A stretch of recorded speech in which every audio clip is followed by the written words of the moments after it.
За сайн байна уу эрхэм сонсогчдоо. Өнөөдөр хөтлөгч Ариунаа нэгэн сонирхолтой залуу үеийн төлөөлөл инхчин гэж бүсгүйг өрсөн байгаа. Сайн байна уу өдрийн минь. Байна уу? Бүгдэнд нь өдрийн минь. За манай инхчин болохоор ангаахын чиглэлээр сурж байгаа их хэмч болох гэж байгаа юм бүсгүй байна. За өөрийгөө танилцуулах уу? За намайг инхчин гэдэг. Одоо 22 настай. Одоо ангаах сурж байгаа. Ер нь бүр нэлхийн ерөө ухаарсан цагаас л имч болно гэж бодож исэн. Яг тэр мөрөөдлийнхөө дагуу мөрөөдлөө биелүүлэх гээд явж ин да. Одоо ер нь дахиад хэдэн жил сурна гэсэн үг үү? Одоо яг доктортойгоор ер нь бараг 10 жил сурна да. Тэгэхээр манай инхчин ер нь манай радионы нэвтрүүлгээр ирж исэн зочдоос бараг хамгийн залуухан байгаа хаа. Ялангуяа миний нэвтрүүлгийн хувьд. За инхчингээс ингэж асуумаар байна. Ер нь бага насныхаа талаар ярьж өгөөч. Тэгээ багадаа ер нь ямар хүүхэд байсан энэ талаар ярьж өгөөч. Би багадаа болохоор айгүй хилмигэд боломгоо хүүхдээсэн гэж бүгдээр ярьдаг. Тэгээд ер нь ухаан орохдоо эмнэлгийн үний хажууд ухаан орсон учраас дандаа миний тоглож байгаа одоо шалтгаан хүртэл хүүхэлтэйгээ. Яна манай хүүхэлтэй өвдчлөө тариа тиймэрэтээ гэж. Имэн тий. Имэнч. Тийм болохоор тэгээд яг эмч хүний школоор тэгээд эмнэлгийн газартай илүү ойрхон жүр дээр нь хондог. Тийм хүүхдээсэн болохоор тэгээд айгүй аттай. Сургуульд орохоос өмнө тоомоо бодож сурцсан байсан болохоор тэгээд дэлгүүр өрөөгүйгээл надаа тоглохгүй л идэг тийм хүүхдээсэн. Айгүй та машины хоорондын одоо номеруудын хооронд нь 2 орон болгож салгаж агаад тэгээд нэмж тоглож магалдаг. Тийм. Тоонд бол айгүй дуртай хүүхдээс. Баярлалаа. Инхчин ер нь төгсөөд их эмч болоод ямар төрлийн ямар хуу эмч болохыг хүсдэг вэ? Яг одоо багын мөрөдөл нь бол зүрхний мэс засалж болохыг хүсдэг байсан. Одоо яг нөгөө нэг илүү судлаад ирсэн болохоор надад их судлалаар явахыг хүсдэг. Илүү их судал. Яг эмч гэхээсээ илүү эрдмийн ажил хийх ч юм уу те. Би их хэмжээрээ төгсчөөд тэгээд үргэлжлүүлээ шууд магистртаа бие оногаах маягаар сурна гэж бодож байгаа. Тэгээ практиктэй, тэгээд дээрэс нь онолтой аль алийг хослуулж явах төлөвлөгөөтэй байна. Баярлалаа. Тэгэхээр ер нь өнөөдөр хэдүүлээ инхчин гэж бүсгүйн ертөнцөөр аялж байгаа учраас би ингэж асуумаар байна. Манай инхчингийн үнэт зүйл юу вэ? Ямар зарчимтай вэ? Ер нь яг нэг эхэлжүүл заавал дуусгах гэдэг. Яг нэг шийдээд эхэлжүүл бүгдийг нэг эцсийг үздэг. Тийм зантай. Заримдаа жоохон хинэггүй ааштай. Яг сонирхол татсан юмнаас бол хизээч туйширч одоо ингээд нэг холддоггүй. Энэ багын мөрөдөл бол багын мөрөдөл хэлсээр байгаа. Байсаар ч хийсэн. Тэгээ хүүхдүүд чинь ингээд солигдоод багш магш болоод явдаг байхад нэг ч удаа солигдож байгаагүй миний мөрөдөл. Тийм болохоор жоохон тууштай баг. Ер нь заримдаа яг хүсээгүй юмдаа бол хитрхи хинэггүй ээж чаддаг. Тиймэрхүү зам байна. Тэгэхээр манай инхчин багадаа ер нь том болоод за 20 эдэн наснда тий одоо байгаа насн дээрээ ямар бүсгүй болно гэж боддог гэсэн. Тэр төсөөллөөс ер нь хол зүрсэн үү? Төсөөллөөс үү? Ер нь жоохон зүрхтэй байгаа шүү одоо. Яг юу нэ? Зам чанарын хувьд гэх юм уу? Одоо бол яг 22 наснда арай жоохон бие даах гэж үзээд байгаа. Их багадаа айгүй ирэх. Тэгээд энэ чигээрэл байх гэж ер нь төсөөлдөг байсан. Тэгээд нөгөө нэг эмээ өвөө ээж аав ч гэсэн одоо өвшөрж байгаа болохоор том болсон болооч тэр арай жоохон бие даах хэрэгтэй байна. Тэгээд том болох хэрэгтэй байна гэдэг бодол нь илүү одоо давамгаалж байгаа. Тэгээд хүн болгонд бодогддог ахalta. Одоо аав ээжтэй дараа олчихгүй юмсан.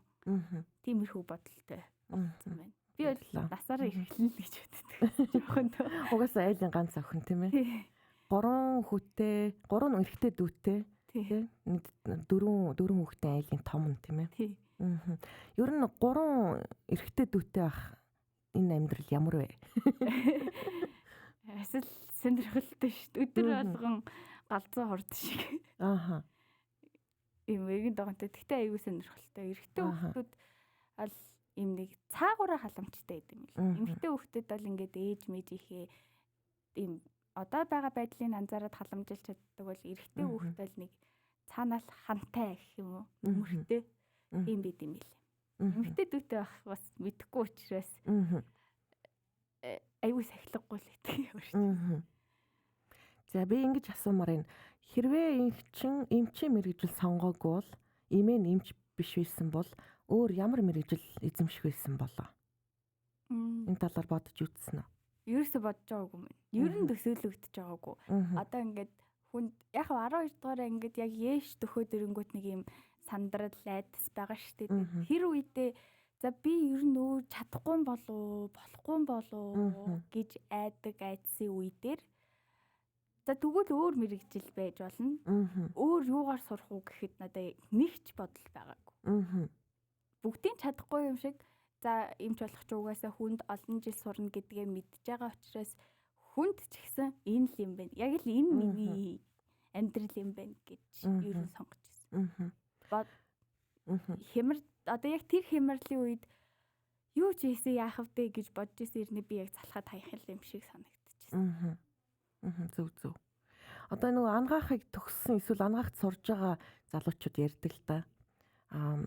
Эхний нэг жил нь ч үлээ эхний хэдэн жил нь анх удаа нөгөө моргд орж үздэг. Тэр их амар баг тий. Үгүй. Би ерөөсөө тийм айцгүй. Хүүхдүүд цуснаас айгаад айдаг айцтай байдаг хүүхдүүд зөндөө байдаг.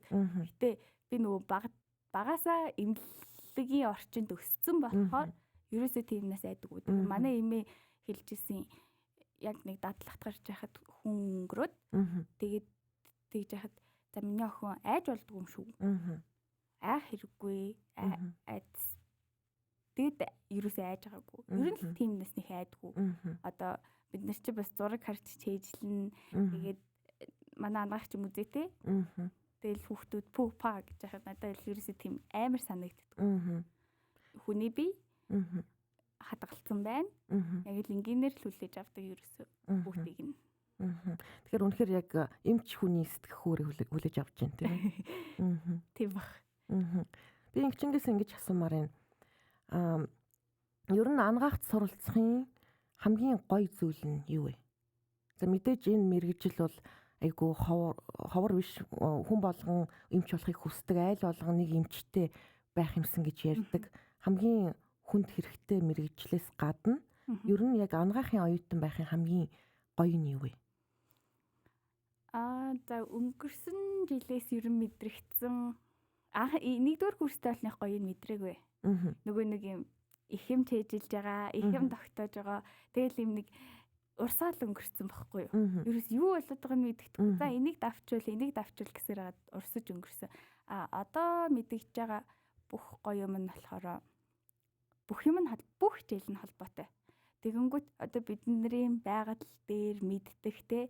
За тэр сайн гэсэн, энэ сайн гэсэн гэдэг эмийн ургамлуудын холбоо хамаарал эсвэл одоо бидний уламжлалт дом гэж ярьдаг. Тэр аргыг хүртэл манай одоо эрдэмтэн багш нар маань судлаад тогтоогоод үний юм байна гэдгийг нь оллоод тийм холбоо бүх хичээл ингээ хоорондоо холбогдоод тахаар илүү гоё сонирхолтой болчихдог юм билээ. Зөв.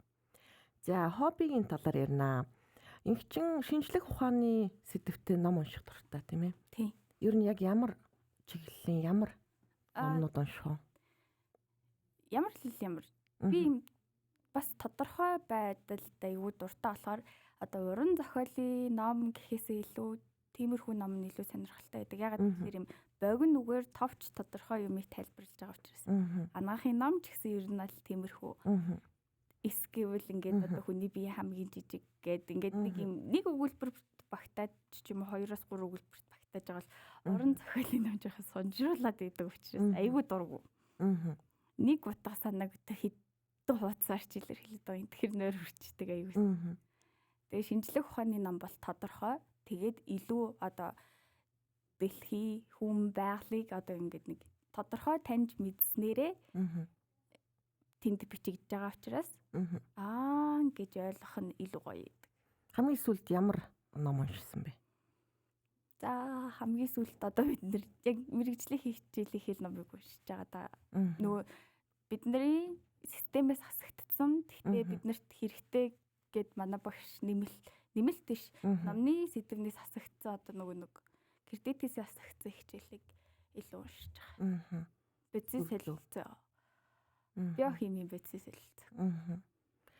За тэгвэл эмэгчингийн хувьд стресстэй үедээ стрессийг хэрхэн даван туулдаг вэ? Яг стресстэй үедээ юу? Яаж өөрийгөө тайвшруулдаг вэ? Амар чанга дуу сонсдог. Бүр юм хоёр төвчээр. Ямар төрлийн дуу?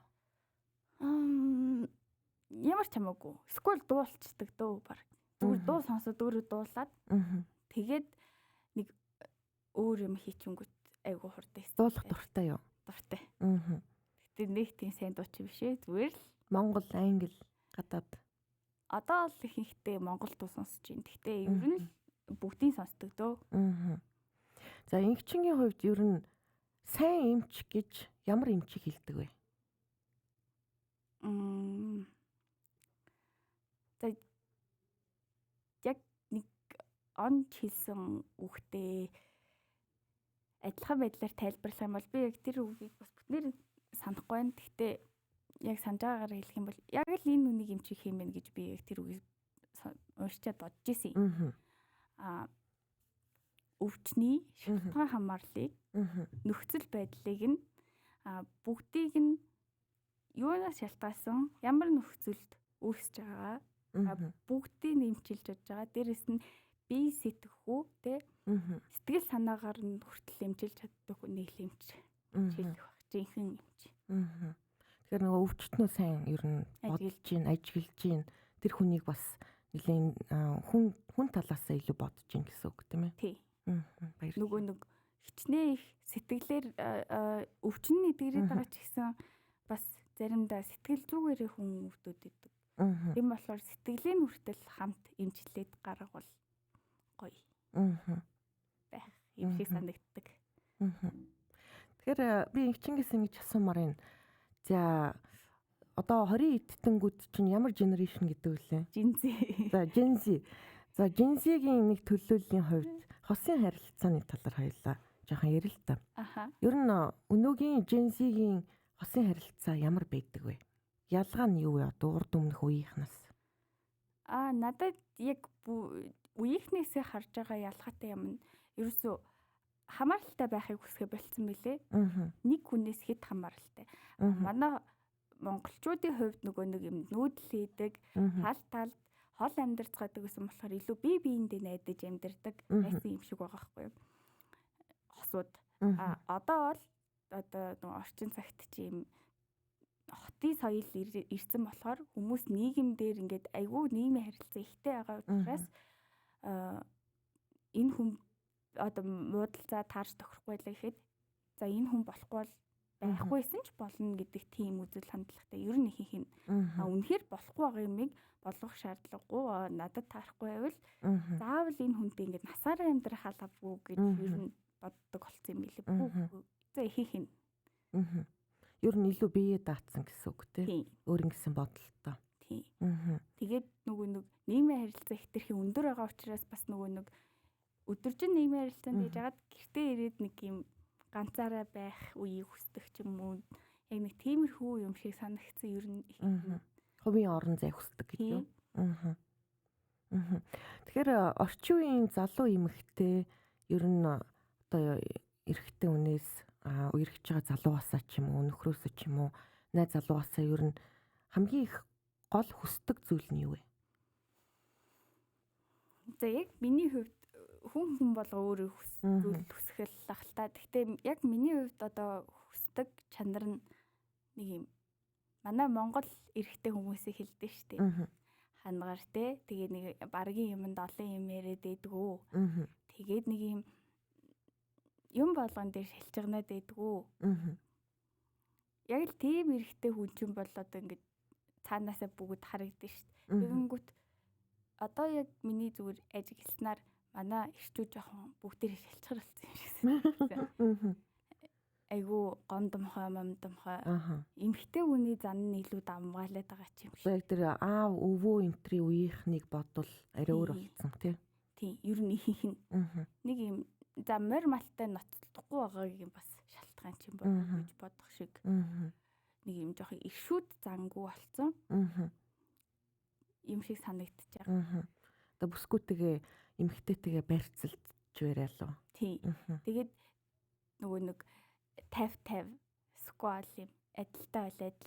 Заавал адилхан байна. Тэгээ хичнээн одоо хосын харилцаан дээр адилхан байх ёстой ч гэсэн одоо хүнд юм хамт өргөөл явахгүй нэ сончтой. Тийм шүү дээ. Тэгэнгүүт би ядраад байна гэж юм нэг тийм жоохон шалтгаан ихтэй. Тэгээд давж одоо нөгөө нэг юм тэсвэр хатуужл жоохон муутай ч юм. Эсвэргээр эмгтээчүүд нь илүү тэсвэр хатуучилтай болсон юм шиг санагдчихж байгаа. Жинсигийн үеийнхэн ер нь гэрэлтэй юу гэж боддог вэ? Гэрлэхэд нас болсон болоогүй одоо юу гэдгийг яарахгүй ер нь ямар бодолтой байдаг вэ?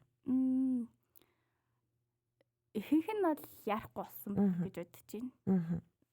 Гэтэ надад миний хувьд яг миний бодлоор болохоор нас бол нэг хамаагүй баг. Үнэхээр таарч тохироод. Гэтэ хоёр хүн таарч тохирно гэдэг чинь бол аав ээж эгчдүүтэйгээ хүртэл бид нар чинь муудалцдаг юм тий. Тэгэхээр хоёр хүн таарч тохироод бие биенийхээ дутууг нөхөж үнэхээр чадчихвэл нас бол нэг чухал байна. Харин үнэхээр тохирохгүй болохгүй байгаа л хардснах хэрэгтэй. Ер нь илүү бие бинийгээ таньсныхаа дараа л нэг гэрлэлт гэдэг юмыг ярьж эхэлсэн дээр юм байл. Тэгэхээр түрүүн хоёлоо одоогийн залуучуудын сөрөг талын ярьсан тийм ээ. Зан характерын хувьд. Тэгвэл давуу тал нь юу вэ одоогийн залуучуудын? За давуу тал нь миний бодлоор яг эрэгтэй хүмүүсийн давуу тал нь одоо болохоор хитрхи манайх чинь ер нь хуучиндаа эрчүүдээ үлдээгээл манай монголчин ер нь бол эмэгтэйчүүдийн боловсрол олголтоор эрэгтэйчүүдээс хамгийн өндөр улс шүү дээ. Тэгэхээр эрэгтэй хүмүүс жоохон мурмал руу явуулаад октоудаа боловсруул эзэмшүүлэх гэдэг хандлагатай байсан шүү дээ өмнө. Одоо л эрчүүд бас айгүй боловсралтай болж эхэлж байна. Айгүй мундаг болж эхэлж байна. Тэгээд хувийн үзэл бодолтой яг тэрэндээ бат зогсож байна. Ийм бол ийм, тийм бол тийм гэсэн. Тэр нь бас айгүй давуу тал нах. Зорилготой үнэнж. Тэгээд яг зорилгынхаа төлөө цуцхгүй явж байгаа юм байна. Тэгээд нийгмийн харилцаанд айгүй гой соёлтой болж ийн манай залуучууд илүү эмэгтэй үнийг хүндэл яг хосын харилцааны хувьд буруу байгаа ч гэсэн нийгмийн харилцаан дээр илүү бие биентэйг айгүй хүндэтгэлтэй хоол идээд гарахтаа одоо зөөгчт нь тусалж ийн л гэсэн үг шүү дээ. Ингээл тав мавгад бүгдийг ингээл тараага хаях биш ингээд жижиг болоо те дээр нь тавиад ч юм уу. Тэр нь айгүй гоё санагдаж байгаа. Одоо ингээл ямар нэгэн барилга руу орлоо гэхэд дэлгүүрчвэ те орон сууцын орцны хаалга татаж өгж хаалга онгойлгож барьж өгж байгаа хүмүүс голцоо яг жинсигийн залуучууд байгаа байхгүй юу? Манай үеийнхэн бол тэрэн тал жоохон тэр тал дээр жоохон таараххан. Тийм джентльмен зан илүү байдаг гэж би хардаг. Тэр үнэн баг тийм. Тэгээ нөгөө нэг одоо үеэрээ бас ялгаатай ах. Тэд нар ч юм бол нөгөө нэг арай хинэггүй өсцгөөцөө. Манай аав ээжийн үеийнхээ жоохон хинэггүй өсцгөөцөө болохоор угаасаа төмөс гэж ирдэ шүү дээ. Төмөс зан арай илүү өндөр. Эрэгтэй хүмүүс одоогийн эрчүүд бас амар олон зүйлийг ажигладаг болсон байна. Юм хинэггүйтэй өнгөрөх биш. Юм болгоныг ажигладаг. Тэгээд илүү сэтгэл зүйн талаас нь бас ярилцаж чаддаг ч юм уу тий. Одоо яаж ийн одоо зүгээр байна уу?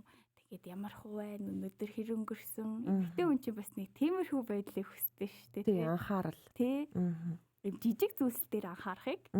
Тийм болохоор бас тэр тал дээр айгүй мэдрэмжтэй болсон байх.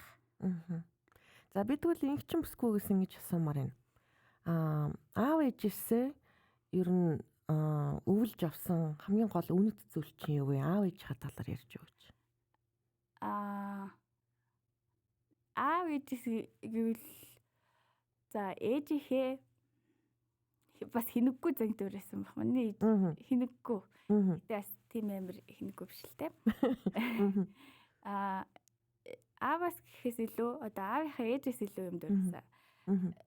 Амар тууштай зан. Яс зан. Манай имээ аюулгүй яс хүн. Надад яг тэр зан нэдэг. Ер нь л нэг имээ ээж хоёрын холимог юм шиг санагддаг надад.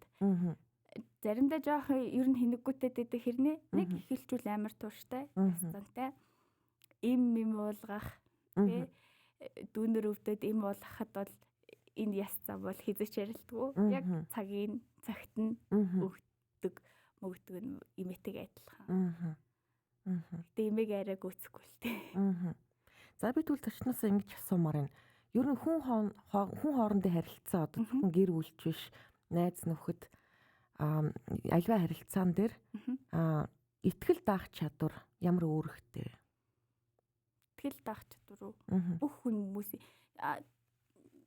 надад одоогоор яг амьдралыг ингээл харж дөнгөж ажиглаж эхэлж өсвөр нас саяхан өмнө ер нь дууссан шүү дээ. Тэгээ яг хүмүүсийг том хүмүүсийг ч юм уу ажиглаад явж эхэлсний үндсэн дээр яг хэлэхэд бол хүмүүс ер нь бүх хүнд хүлээн зөвшөөрөх гэж л амьдэрдэг юм байлээ. Миний ажиглагчнаар ер нь л тийм шүү дээ. Ээж аваараа бахархуулах тийм эмээ өвөөгөрөө бахархуулах одоо дүүдээ мундаг үлгэр дуурайл үзүүлэх ч юм уу. Тийм тэрэн дээр болохоор үнэн байх хэрэгтэй юм шиг санагдсан. Алдаа оноотой ч үнэн байх. Худлаа зүйл бол удахгүй л илэрчдэг. Тэгэхээр үнэн байж ич итгэл даагдана. Хэрвээ ганцхан жижиг зүйл дээр худлаа ярьчаад дараа нь надад итгэлтэй гэвэл надад жоох худлаа санагдав. За тэгвэл хоёулаа сэдвээ жоохон солиё. Мөнгөний үнцэн гэж ярих юм бол мөнгө ер нь хэр чухал вэ? Одоо бол чухал хэрэглээ. Хүн аз жаргалтай авахын тулд ялангуяа эмэгтэй хүн бол аз жаргалтай авахын тулд мөнгө зарцуулна. Тэгэхээр мөнгө бол үн цэний хувьд бол нэх үн цэнтэй биш ч гэсэн өдөр тутмын хэрэглээнд хэрэгтэй учраас мөнгө бол хэрэгтэй. Мөнгөгүйгээр бид нар өглөө гоё кофе умаар явал авч ууж чадахгүй шүү дээ. Тэгээд хүн чинь юм жижиг моментоор аз жаргал авдаг бол тэр аз жаргалууд орж ирэхгүй болохоор одоо happy гэж чадахгүй шүү дээ. Тэгэхээр хэрэгтэй. Гэхдээ үнцэн гэхээсээ илүү хэрэглээнд хэрэгтэй санагддаг. Бид тэгвэл ингэж асуумаар байна. Ер нь эмэгтэй хүн за Gen Z гээр л да. Гол зүйл нь хүүхд төрүүлэх үү эсвэл карьер хөөх үү? Аль нь илүү чухал вэ? Карьер хөөх. Хүүхдтэй болсон ч мань одоо ингэ ярихад бол хүүхдтэй болсон ч илүү карьер хөөдөг болсон байлээ. Хоёуланг нь хослуулж бас болно шүү дээ. Айгу мундаг нь. Одоо эмэгтэй хүнд ажил эсвэл гэр бүл карьер гэсэн юм хоёрхан сонголттой гэж ярьдээ шүү дээ. Тэгэнгүүт манай жинзээ үеийнхэн аль алины айгу мундаг хослуулдаг болсон. Тэрэн дээр нь бас нэг давуу тал нь нөхрүүд илүү мэдрэмжтэй байгаа учраас одоо гэр бүлд оролцоо их байгаа учраас илүү хослуулж чадчих байгаа. Аль алины даахгүй. Бүгдийн даахгүйгээр хуваачингууд тэр чинь илүү карьерт анхаарах боломжтой цаг нөхцөлтэй болж байгаа учраас илүү хослуулж байгаа юм шиг санагддаг. Гэхдээ ихэнх нь ер нь бол карьер хөөж. Одоо манай монголчуудын ч биш бүрэн дэлхийн төрөлтийн төвшин чинь жинзээ ихэлснээс биш жинзээ яг насан турснаас биш ер нь амар буураад байгаа шүү дээ. Тийм болохоор ер нь яг карьер хөөж амьдарч байгаа. Манай инхчингийн хувьд ээж болоод бас одоо бараг 2 жил болж байгаа тий. Залуухан ээж. Залуугаараа ээж болохын давуу тал нь юу вэ? Давуу тал нь бол амьдрал илүү утга учиртай болчтой юм лээ шүү.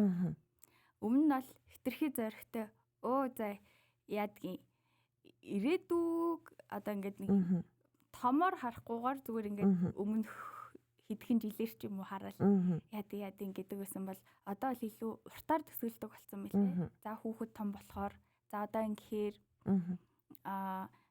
тэдэн жилийн дараа тодорхойгоор мөрөддөг болсон байна. За одоо яг тэдэн жилийн дараа гэхэд тийм байдалтай байх. Тэрний өмнө зорилгоо бас илүү тодорхойлгож байгаа юм шиг санагдсан. Мөрөөдөл гэхээс илүү шууд зорилго руу чиглүүлээд за ингийн тулд ийм байх хэрэгтэй юм байна. Тэр зорилгод хүрэхийн тулд ийм үйлдэлээс эхлэх юм байна гэдэг ч юм уу. Тийм байдлаар илүү хичээдэг болсон байна. Тэгээд манай ээж надад хэлсэн. Энэ хүүхэд чамайг хичүүлсэн. Тийм болохоор чи өөрийнхөө хамгийн сайн хувилбарыг бүтээх хэрэгтэй гэж хэлж ирсэн. Тэгээд яг бодсон чинь нэрэл тийм. Би нэг бас подкаст сонсож байхад хүүхдээ хүмүүжүүлнэ гэж байдгүй. Өөрийгөө 1% өөрчлөхөд хүүхэд 100% өөрчлөгддөг. Тэгэхээр миний амьдралын хэм маяг миний одоо ингээд аашсан хэр байна. Манай хүүхэд яг л тэрийг дүүрэж байгаа. Тэгээд номонд илүү хайртай болохыг хүсдэг. Тэгэхээр номтой илүү ойрхон байлгадаг. Хичээдэг. Зөв баярлалаа. Би Чингис ингэж асуумаар байна. Сүүлийн үед ер нь ахлах ангийн сурагчид ч тэр оюутнууд ч тэр хиймэл оюун ухаанаар хичээлээ хийлэгдэг болцсон гэж би сонссон тийм ээ. Бидний үед тийм юм байгаагүй. Анагаахын оюутны хувьд тийм боломж байдгүй. Байдаг. Бид ч гэсэн бас ашигладаг. Гэтэ тэрний давуу тал нь одоо бид ном уншиж байгаа л да. Бид номыг маш их уншдаг. Уншиж байгаа ч гэсэн тэр их мэдлэгийг багцлаж ойлгох хэрэгтэй гэдэг. Тэгээд дээрэс нь манай монголчин бол нөгөө нэг гадаадаас орчуулдаг. Ихэнх нь ер нь орсоос орчуулдаг гэсэн бол одоо дандаа англи ч юм уу номноос орчуулдаг болсон. Тэгэнгүүт үгний сонголтын дээр редактор ч юм уу тэрэн дээр жоохон юм нэг ойлгомжгүй байгаад байдаг байхгүй юу. Тэгэнгүүт тэрийг багцлж ойлгох хэрэгтэй болчихно. Тэгээд яг юмны цаадах мөн чанар ч юм уу эхлэлээс төгсгөл хүртэлх юм шалтгааныг нь олчвол хүн чинь амархан ч хийжлээ шүү дээ. Ойлгоно. Тэгэнгүүт нэг юм жоохон холиод ингээ хооронд нэг энд ч юм уу ингээ жоохон ойлгомжгүй бичсэн. Тэрийг нь багцлаад ойлгочонгууд тэр номыг эргээд уншихдаа энэ юм биш энэ юм биш гэж уншиж. Одоо тэрийг давуу тал болгож ашиглаж байгаа. Ихэнх нь. Тэгээд мэдхгүй одоо нэр томьёо гарч ирнэ штэ. Тэгээд тэрийг яс хайчингууд тэр нь илүү сонирхолтой болоод ч юм уу. Тийм байдлаар ашигладаг. Би Чингис ингэж асуумаар байна. Ер нь ээж хүний хувьд инхчин хатуу юу зөөлнө үү? Ер нь хүүхдээ эрхлүүлэх тал дээр юу гэж боддог вэ? Манай аав ээж айгүй хүүхдүүд эрхлүүлдэг. Нилээ эрх өссөн. Охиноо бол бас л эрхлүүлж өсгөнө. Гэхдээ манай аав ээж ч гэсэн яг зөв бурууг ингээл зөв үед нь эрхлүүлэл буруу үед загиндаг. Тийм байсан болохоор яг л тэр байдлаар нь өсгөх байх. Ер нь яг л ээжийнхээ залуу үеийн ээж шиг харагдаж байгаа надад. Манай ээж намайг жоохон байхад ямар харагддаг байсан. Одоо өөрийгөө харахаар яг ТV ээжүүлээд байгаа юм байна да гэж харж байгаа. Баярлалаа. Инхчингийн хувьд хамгийн сайн найз нь хэн бэ? Ер нь хэр их найз нөхөдтэй вэ? Эмэгтэй үе ер нь төрхөөр ингээл нийгмээс тусгаарлагддаг. Тийм л шүү дээ. Тэгэнгүүт би болохоор ерөөсөө тэгж бодож байгаагүй. Угаасаа холдож байгаа бол холол байгаа юм чинь. Гэтэ бүх найзууд бол яг л хэвэндээ байгаа. Яг одоо бол миний хамгийн сайн найз бол ээж байгаа. Дээрэс нь надад тийм гинтийн найзууд айгүй их гарч ирдэг. Амьдрал тийм зүгээр ингээд хар багаасаа найзлаад олон жил найзсан сайн найз биш юм шиг санагддаг. Айгүй ярилцахад тухтай. Эсвэл нэг хоббитой, эсвэл нэг зан чанартай хүмүүс илүү найзалдаг байх гэж. Манай Цомоо гэдэг нэг найз идэг. Айгүй надтай ойрлцсон. Ааштай байдал ямар үед яаж муурлж байгаа нь хүртэл юм нэг юм дээр амар ижилхэн зан гаргадаг нь. Тэгэхээр хүмүүс илүү татагддаг. санагдсан. Одоо ер нь хүүхдэд жоохон томруулаад найз нартайгаа кино үзэж, гадуураас уулзаж, цагийг сайхан өнгөрөөж явах бодол байгаа юу, хүсэл байгаа юу? Бага. Гэхдээ би бас яг ч тийм ийм илүү найз шиг найзлаг гадуур уулздаг төрлийн найз биш. Хүн өөрөө биш. Надад бол ингээд нэг хоёулахнаа сайхан юм яриад сууж. Тэгээд сквал ингээд нэг юм өмнө нь бол яг олуулаа байх нь гоё юмсан. Одоо надад ингээд нэг 2-3 ч юм уу тийм юм чимээгүй орчинд яг юм нухацтай гэх юм уу яри. Одоо бид нар чи бүгдээрээ л яг амьдралыг дөнгөж таньж эхэлж байгаа болохоор тэр нь тийм юм шиг байлээ, энэ нь юм шиг байлээ, хүмүүс юм шиг байлээ гэж яриа өргөөлж байгаа нь илүү гоё санагдаад байна. Баярлалаа. Би ингэчингээс ингэж асуумаар байна. Одоо нөгөө үеийн ялгаа гэж байгаа ш насны одоо аав ээж эмээ өвөө гэл. Мэдээж нөгөө аав байх, ээж байх, эмээ өвөө байх эн чин гарын авлага байдаггүй. Тэгэхээр чиний бодлоор одоо ингээд чи том болцсон юм чин тийм эргээд бодоход хүүхэд байхад аав ээж нарын гаргадаг гол алдаа нь юу вэ?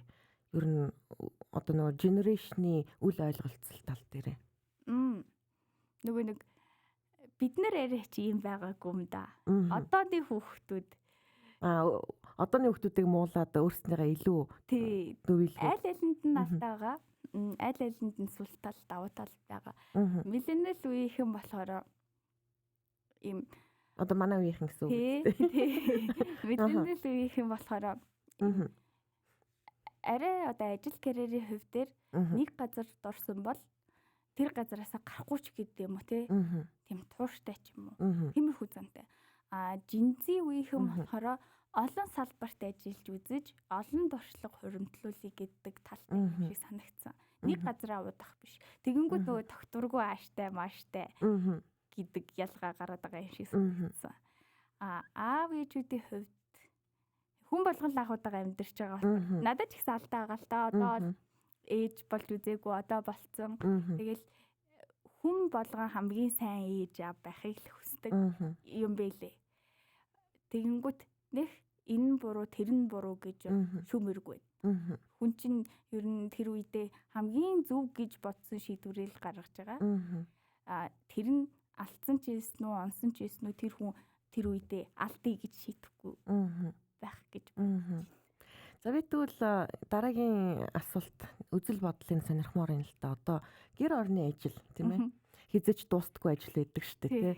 Гэр орны ажлыг ер нь аль гэрийн хэн хийх ёстой юм бэ? Эхнэр нь, нөхөр нь эсвэл одоо охин нь ч юм уу. Аль завтай. Аль завтай хүн завгуудаа өрөөлөх хүн болгол завгүй. Тэгтээ нөгөө нэг аль гэртээ байгаа юм ч юм уу те. Одоо манай аав ээж бид гур би яриа том болсон учраас аль гэртээ байгаа нь хийдэг. Дүүнэртэй хоолунд хийх. Гэр цэвэрлэхийг бол тэр үедээ цагаа эртгэхнээс төлөвлөө. За өнөөдөр би гарна шүү гэж. Тэгээд гэрт байгаа хүн хийсэн нь илүү дээр. Ярилцсан дээр ч гэсэн гэртээ байгаа нь. Эсвэл гэртээ төрүүлж ирсэн ч юм уу. Эсвэл нэг нь одоо гэртээ төрүүлж ирчээд нэгнийг хоол хийхийг хүлээгээд өдөржин хэвтнэ гэвэл амар утгагүй шиг санагдав. Яг үнэ. Тэр бол ер нь их үе мууй заавалчгүй одоо залуу хөшин гэлтэхгүй ер нь альва харилцаан дээр адилхан л ах тийм ээ. Аль гэртээ төрүүлж ирж байгаа нь ядарсан нь хамаагүй нөгөө нь ч гэсэн ядарч ирж байгаа. Тийм болохоор аль альныгаа бодоод ч юм уу тийм арай төрүүлж гэртээ ирж байгаа л илүү тайван болж эхэлж байгаа шүү дээ. Нийгэм харилцаанаас холбооч. Тэгэхээр арай төрүүлж ирж байгаа ирээдүйс юм хийчих ч юм уу. Инх чи ер нь хоол хийх дуртай юу? Хамгийн гоё хийдэг хоол нь ямар хоол вэ? За манай эмээ ээж хоёулаа амар хоол хийдэг. Тэг болохоор тэрийн нас үлссэн ч юм уу хоол хийх надад ерөөс асуудал лээдэг. Тэгээ хоол хийх дуртай. Ийм шин юмнууд туршиж үзэх дуртай. Тэгээд азарч гэх юм уу тэдний айгу амттай болчдөг. Юм шиг байдаг. Торт хийх бас айгу дуртай. Манай дүүнэр миний хийсэн тортанд амар дуртай. Ямар торт хийх вэ?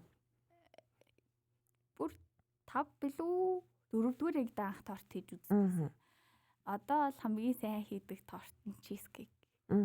Би ерөөсө гаднаас чизкейк авдаггүй. Яг өөрийнхөөгөө л иддэг. Тэгээ дээрэс нь нөгөө нэг амт оруулагч ч юм уу, үнэр оруулагч ч юм уу тийм байхгүй. Өөрөө яг handmade хийж байгаа болохоор илүү ихтэй. За тэгвэл дараагийн асуулт. Ер нь аливаа харилцаан дээр найз нөхөд ч вэ, ажил дээр ч вэ, эсвэл гэр бүл ч вэ. Нэг нь буулт хийх, нэг нь өөрийгөө жоохон золиослох тийм хэрэгцээ хаяа гардаг штэ. Энэ тал дээр ямар бодолтой байдаг вэ? Яг ямар үед гэдгээс шалтгаална. Одоо би бол өөртөө дөрүүлээд маш бага байгаа учраас өөрөө харах хэрэгтэй гэж бодож ер нь чөлөө авсан. Дээрэс нь манай ээж чинь хүүхдээ амар хайрлаж өсгдөг учраас надад бас ийм хол байна гэдэг нь амар хүндрэлтэй байсан бохгүй. Тэгэхээр би бас тэгэж одоо ийм хүндрэлтэй ийм сэтгэл зүйн байдал ийм хэцүү байх нь надаас айгүй хэцүүсэн. Тэгээд золиосол 1 жил 2 жилийн л золиоссэн ба. Тэгэнгүүт би золиос гаргаж байгаа гэж бас нэг нөгөө хүндээ нээлзаагаад байхгүй. Нөгөө хүнд нь хитрхи нөгөө золиос гаргаж байгааг нь мэдж байгаа ч гэсэн гомдоогоо дээлгүй те. Би биенээ аль болох ойлгоод тэгээд чиний над золиос чи одоо юу юм ч гэдэг юм уу те. Тиймэрхүү байдлаар аль альныхаа одоо нөгөө хүн ч гэсэн илүү ачаал авч ажиллаж байгаа гэдэг утгаараа би нэгээ илүү ойлгоч ч юм. Гаргасан шийдвэрүүдээ хоёулаа нийлж гаргасан бол гаргасан шийдвэрээ өөрсдөө дагаад ч юм илүү тийм харилцаа байвал зүгээр байна. За инх чин одоо охин том болоод өсвөр наснда очин тийм ээ. Ирээдүйд олгон жилийн дараа. Ер нь хизэнээс хүүхдийг биеийн даалгаж сурах хэрэгтэй гэж бодож байна. Тэрний тал дээр л одоо нас гэж боддог. Одоо нас 2 настайгаас нь бие даалгах гэдэг нь одоо 2 настайдаа хүүхдээ эзэмших ёстой чадвар ч юм уу те.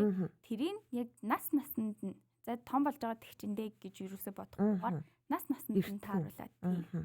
Одоо л ингээд хамт юм хийх аюу сонирхолтой юм болгон дээр юм сонирхол нь төрөөд идэг зүг ийнаага. Тэгэнгүүт ингээд намайг гурил бантаг гэж яах үед ч юм уу ми гэдэг тэр үед нь ингэдэг байхгүй юу гэж заагаад өгдөг ч юм уу. Тийм байдлаар илүү биеийн даалгая гэж боддог. Гэтэ харьцангуй манай хүүхд илүү бие татсан л та. Бусад хүүхдүүдийг харахад юм надтай хамааралтай хэрнээ бас хоолунд идэхтэй ч юм уу ер нь жоох яг дөнгөж бор хоолнд ороод ер нь өөрөө хийх гэдэг байсан тийм хэлтэй хүүхд байсан. Тийм болохоор тэрийг нь илүү хөгжүүлээд явъя гэж бодож байгаа. Би инхчингээс ингэж асуумаар байна. Одоогийн орчин үеийн залуучуудын гэрэлтийн асуудал дээр, хосын харилцааны асуудал дээр эцэг эхийн оролцоо ер нь хэр байгаа вэ? Хэр байх ёстой вэ? Ер нь оролцох ёстой мó энэ хүмүүс? Ер нь угаасаа л оролцдог юм бэл. Ялцчгүй оролцсон. Ялцчгүй л оролцсон. Хайртай хүүхэд нэж тараа мэдээж хүүхдээ сайхан амьдрасаа л гэж бодож байгаа. Гэхдээ одоо нөгөө санаа тавилт нь хитэрч гээд идэв юм шиг байна. Игчихвэ ингэчихвэ гэдэг санаа тавилт нь. Тэгээд угаасаа л оролцох үедээ оролцсон. Тэгэнгүүт бас хосууд чинь бидээ юм гомдоол. Гэхдээ одоо нөгөө нэг оролцож байгаа ч гэсэн нэг тодорхой хэмжээний заагтаа авах хэрэгтэй юм шиг санагдана. Тэгээд за мэдээж хүн дандаа яана гэж байхгүй. Гэхдээ юм гомдохоор юм байвал аль нь хоорондоо хосууд нь өөрсдөө ярилцаад тэгээд надад тэгж санагдсан, надад ингэж санагдсан. Тэр утгаар хэлээгүй баха гэдэг ч юм тий. Тийм байдлаар ингээд аргадвал тэгээ бас зөрүүлээд аав ээжтэй тий.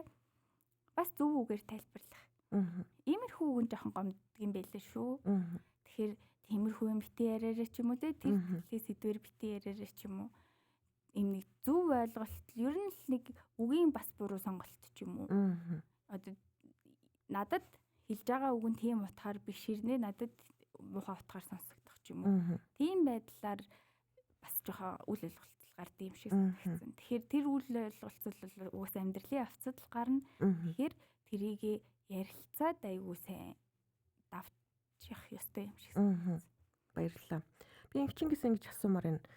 Ер нь Аз жаргал гэж юу вэ? За одоогор яг миний хувьд бол хүүхдээ харах нь юм сурж байгааг нь харах нь ч юм уу. Өсөж том болж байгааг нь харах. Удахгүй ч юм шиг санагдаад айгүй цаг хугацаанаас харамлдаг юм. Айгүй том болсон байх үеийн ингэж төсөөлөд гоё болно байх та гэдэг хэрнээ маш хурдан том болоод байгаад цаг хугацаанаас харамлаад байгаа юм шиг санагдаад. Тэгээд одоо би чи оюутан ээж. Тэгээ хичээлдээ явна. Тэгэхээр яг энэ зуны амралтын үеэр илүү чанартай цаг зарцуулах ч юм уу, хамт байх ч юм уу. Тэгээд яг аз жаргал бол миний хувьд одоогор яг хүүхэд л болсон байгаа. Би хүүхдтэйгээ л илүү жаргалтай. Гэхдээ хүүхэд чи ингээл уйлна, ойрлон, наашлна. Гэхдээ тэр үе болгоно нь надад ийм үнцэнтэй. Энд чи ингээд эргэж ирэхгүй цаг хугацаа учраас тэр үе болгоны нэр нь айгүй хайрлаж байгаа. Шүд угаах. Хамрын цэвэрлэх хүртэл надад нэг юм үнэтэй үе байгаад байгаа. Ирээдүйд угаасаа том болоод яг миний насан дээр ирээд надаас холдох учраас хамт байх энэ богинохон мөчөө илүү чанартайгаар зориулах гэж боддог. Яг үнэн. За тэгвэл манай инчин чөлөө цагаараа юу хийх дуртай вэ? За ном уншихаас гадна хүүхдтэйгээ цагийг өнгөрөөхөөс гадна ер нь юу хийх дуртай вэ? Одоо нэг яг бүтэн цагийн ажил гэдэг шиг бүтэн цагийн ажиллаараа хүүхдээ харж байгаа. Тэгээ өмнө нь бол би айгүй бүжиглэх дуртайсан. 10 жилдээ ч бүжиглдэг байсан. Тэгээд ямар бүжиг? Цэнгэнд бүжиг. Ямар гоё. Тэгэхээр одоо л айгүй холдсон байна. Гэхдээ охиноо жоохон том болгоод тэгээд яг бүжиглэж эхэлнэ гэдэг юу бас гаргацсан байгаа.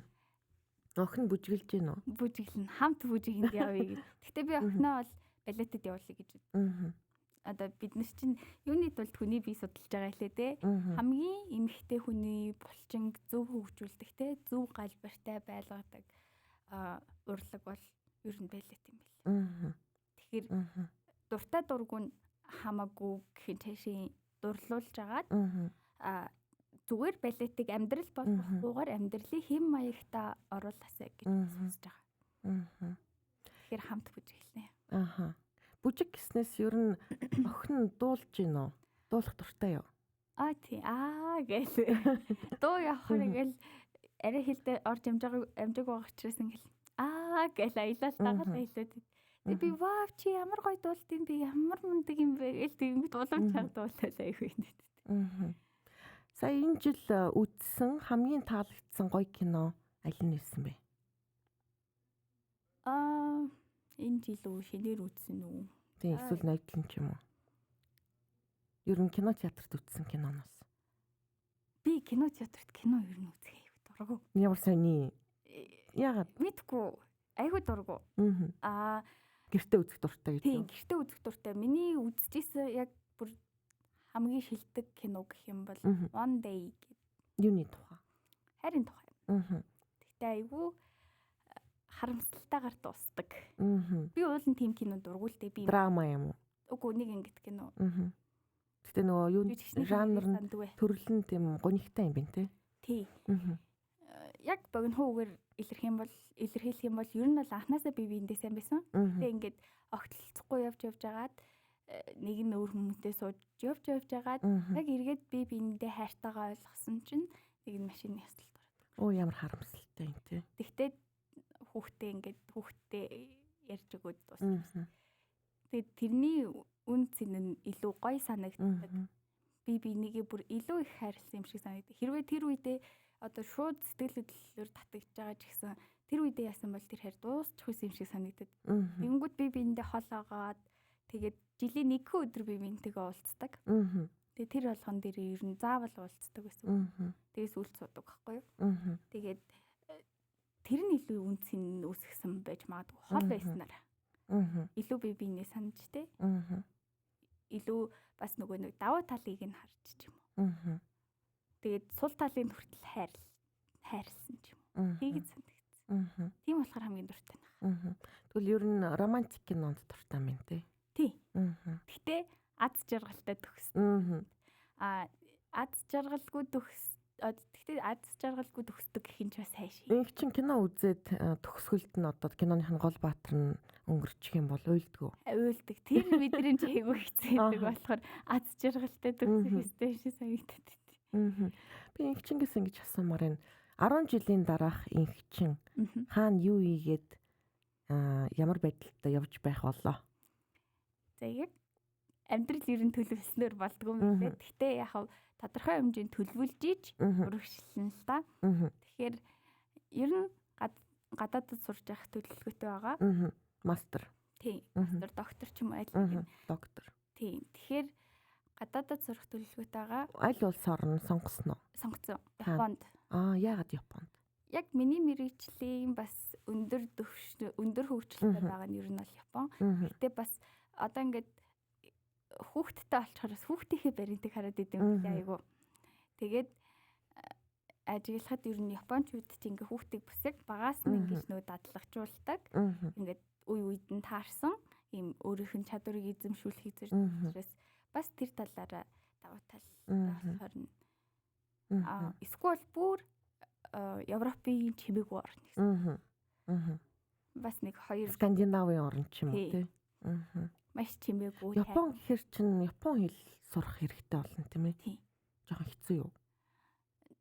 Нөгөө нэг их хэлчүүл гайгүй тий. Одоо зорилго дунд орсон байгаа учраас яг зорилгынхаа төлөө бол сураад явах байх. Гэхдээ одоо бол яг сурах төлөвлөгөөд ороог байгаа Япон хэл. Би юм асуумаар байна. Ер нь нөгөө сая тэгсэн штэ Европ хэрвээ сонгох юм бол жоохон чимээгүй улс орн байвал зүгээр гэж. Ер нь хотын амьдрал дуртай юу эсвэл одоо лагерын амьдрал, хөдөөний амьдралд илүү дуртай юу? Залуухан байгаа болоод ч тэр үйл хотын амьдрал нь гой санагдчихж байгаа. Яг өрсөлдөх үе, эд үе тэгээд илүү орчинтойгоо те нийгэмтэйгээ хөл нийлүүлж гэдэг ч юм уу. Тэр талаараа хотын амьдралыг сонгох. Жохон нас яваад ч юм уу. Аав ээж их үе дээр ирэх юм бол лагерын амьдралыг угаасаа сонгоно гэж боддог. Юм чимээгүй жижигхэн байшинтай болоод тэгээд ногоо могоогоо өөрөө тариад тийм чимээгүй намгүй мөн. Идэх ногоогоо өөрөө тариад идчихэн тийм ээ. Яг тийм амьдралыг ер нь төсөөлж амьдэрдэг. Тэр ер нь хэдэн жилийн дараа биелээ болох бол. Нэг 30-40 хугацаа байна тийм ээ. Тэр үедээ харин өөрийнхөө карьерийг одоо 30-40 жил хүртэл өөрийнхөө карьерийг хандлт болгосныхаа дараа тэр үе хүртэл бас ядрах байлгүй дээ. Инх чин ер нь аялах туртай юу? Айл улс орнд туртай. Илүү туртай. Гэтэ нөх олон орноор аялаагүй ч гэсэн надад Солонгос илүү цэвэрх юм шиг санагдсан. Гэтэ ер нь л ямар ч гадаадын улсад очисон 3 хонд олцолхдаг гэдэг юм өстэй. Гэрээ санаалуу. Маха санаад байт. Идэх маха юу? Махан таарах дуртай. Ялцчгүй Монгол бүсгүй байна. Махал юуны мах санах уу? Хонь өхөр үү? Хамаагүй. Аль аль нь л идэнэ. Хоолоо санаад, Монгол хоолоо санаад байт. Тэгэхээр илүү тэгээд би чинь жоохон харшилтай болохоор ер нь хөдөө явдггүй байсан. Жоохноос одоо жоохон нэг харшлийнхаа учрыг болоод ч юм уу. Тэгээ нэг арай өөр хөчрөг болоод ч юм уу. Харшлийнхаа учрыг болоод Монголорноороо явахаар юун гадаад вэ гэж бодогдод санагдаж эхэлж байгаа. Манай инхчингийн хамгийн том мөрөөдөл нь юу вэ? Хамгийн том мөрөөдөл нь одоо охиноо сайн хүмүүжүүлэх байх та. Ирээдүйд охиноороо бахархаад би энэ хүний хүмүүжүүлсэн хүн штэ гэж өөрөөрөө бахархахыг хүсдэг. Охиноосоо ер нь өөрийнхөө зан чанар, характер ямар нэгэн юм олж харж гин үү? Харж байгаа. Жохоо ааштай байдал нь ч юм уу. Эсвэл гонгиноор нь ч юм уу. Манай ээж наваг чи айгу гонгиноор хийсэн гэдэг. Одоо бас яг тийм гонгиноор дээр. Тэгээд дээрэс нь шартай эдлэн. Би бол нэм чимээгүй шартай хүн байхгүй юу? Юм шараа ил гаргадаг. Зүгээр л чимээгүй хчээдэг. Тэгж яхад манай хүүхдээ шар бол бас ил гардаг шар байлээ. Арай өөр төрлийн шар юм байна. Шар гэдэг нь болохоор муухай шар биш тий. Одоо атарах матарах. Зүгээр л одоо энэ хүн ямар мундаг юм бэ? Би ч гэсэн юм мундаг байх юмсан гэдэг шар. Тэр тал нь бол бас манай хүүхд байгаа юм шиг байна. Инх чинь ер нь сүүлийн үед ямар подкаст сонсож чинь? Ер нь ямар подкаст сонсох дуртай вэ? Одоо л ихэнхдээ хүмүүс хоорондын харилцааны талаар. Тэгээд тэднийг сонсож байхад яг нэг хүн угаасаа л хүнд хүлээн зөвшөөрөгдөх хүсэлтэй юм байна да гэж харсан юм. Тэгэхээр хүн бол ямар ч харилцаанд асуудал гарна. Тэгэхээр тэрийг одоо аав ээжтэй юм бодлоо гэдэг аав ээжээс болохгүй нөлөөлөх юмчтэй. Тэгэхээр ингээд яаж зөвөр давах вэ? Тэгээд дээрэс нь мэдээж хүн алдаагүй амьдрна гэж байхгүй. Тэгэхээр уучлалтай байх. Инэрэнгүү байдал бас их чухал юм шиг. Тэгээд тиймэрхүү байдлын подкаст айгүй их сонсож байгаа. Тэгээд бас өөрийнхөө мэргэжлийн талаар их сонсон л доо. Одоо энэ намар эсвэл өвөл төлөвлөсөн гол ажлууд нь юу вэ? За намараас хичээл орж эхэлнэ. Тэгэхээр манай хичээл чинь ер нь бол айгүй ачаалттай байдаг. Нойроо хослох хэрэгтэй болдог. Тэгэхээр яг хичээл орохоос өмнө айгүй сайн амарч авах хэрэгтэй гэж бодож байна. Нойроо зохицуулах хэрэгтэй гэж бодож байна. Тэгээд нэг хичээлийг ингээд одоо за маргааш гэд орхичвол оварчдаг байхгүй. Тэгэхээр яг цагт нь ингээд газ юм амжуулдаг. Тэгээд дээрэс нь би бас бусад оюутнаас ялгаатай ээж байгаа учраас ээж байх хэрэгтэй. Тэгэхээр ингээд бүх юма газ амжуулна гэдэг төлөвлөгөөтэй байна. Өвлийн амралтаар охиноо аваад нэг гадагшаа ч юм уу эсвэл бүр юм айгүй тайван чимээгүй хөдөөрөө явъя гэдэг тийм төлөвлөгөөтэй. Дээрэс нь одоо миний дараа жил миний жил орно. Тэгэхээр би чинь нөгөө нэг цагаан сарын өмнө төрсөн болохоор төрүүлээд жил орохгүй байна. Тэгэхээр тэрэндээ бас зүгээр Монгол мэдээж ухаан уламжлагтаж ирсэн ухаан учраас бас би тийм итгэдэггүй гэж хитрхи туйлшрах дурггүй. Тийм болохоор жилдээ бас гоё орохыг хичээж байна. Тэгээд эрүүл байх хэрэгтэй гэж л тийм л төлөвлөгөөтэй байна. Тэгээ мэдээж сурна. Сургуулаа төгсөн тийм ээ. За манай инх чин өнөөдөр цаг зав гарган хүрэлцэн ирж өөрийнхөө generation Gen Z-ийн төлөөлөл болж манай ярилцлаганд манай нэвтрүүлэгт оролцсонд маш их баярлалаа. Урьсандаас маш их баярлалаа. Баярлалаа. Сонсогчтой хандаад хүсэх зүйл байна уу? За одоо бүгдэнд нь ажил амьдарч байгаа. Ажил амьдралын амжилт төсөй. Дээрэс нь гоё зоригтой байгаарэ, зоригтой хүрдэг байгаарэ. Тэгээд эрүүл амьдраарэ. Мэдээж зоригт хүрэхийн тулд эрүүл ах хэрэгтэй. Эрүүл байхын тулд эрүүл амьдралын хэм маягийг сонгодог байгаарэ. Одоо манай анаагч өвдснийхэн дараа амжилах биш. Өвдөхөөс сэргийлэх хэрэгтэй гэж үзэж байгаа. Яг үнэ. Тэгэхээр эрүүл амьдралын хэм маягтай, эрүүл хүнс, эрүүл дасгал хөдөлгөөн хийж иж энэ болгоныг зохицуулах учраас эрүүл амьдралын хэм маягийг бүтээгээрэй гэж хэлмээр. За маш их баярлалаа. Танд амжилт хүсье. За баярлалаа. Тандас баярлалаа. Баярлалаа.